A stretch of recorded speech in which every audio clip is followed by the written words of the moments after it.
plane, you have your crossover plane. It's just what you got because everything needs to be organized. Otherwise, when you come over here, everything is chaos. Actually, you can't come over here if everything is chaos because the chaos itself has to be controlled. And I was literally just told that.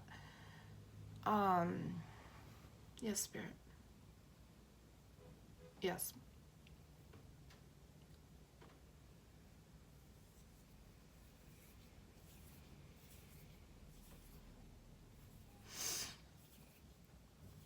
Oh, welcoming Spirit in.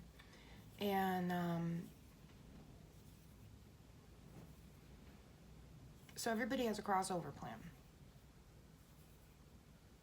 And some people will meet Jesus as they cross over because, you know, that's what they need to see. Because your crossover plan is what in your human life will get you to get through that freaking light, because that light is really, really scary. Okay, that's a very, very scary blinding white light, because there's a darkness and a light, and that darkness doesn't absorb the light and the light doesn't absorb the darkness because they have a deal. They have a truce.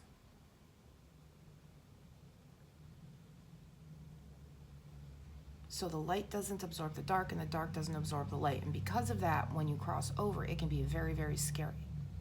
So you have to have a crossover plan of something that looks familiar to you in this human life so that you know and can be comforted to cross over. That's why it can take some spirits a little bit more to cross over. Some don't, because the fear of crossing over is big. It's like the fear of doing anything. That first job at 16, 15, 13, the first time you went babysitting, terrifying.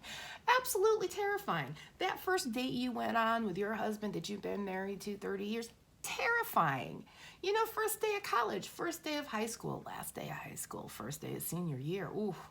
You know, these things are scary. They're terrifying. And it's the same thing with crossing over. You're going to be scared. And that's normal. That's why they try to make it look like something familiar to cross over, you know? And I'm also being told you're not going to be met by anything scary. You're not going to be met by anything scary that won't make you cross over. If you're not crossing over, it's because you're a narcissist, and narcissists don't cross over. They roam around the darkness and are ignored.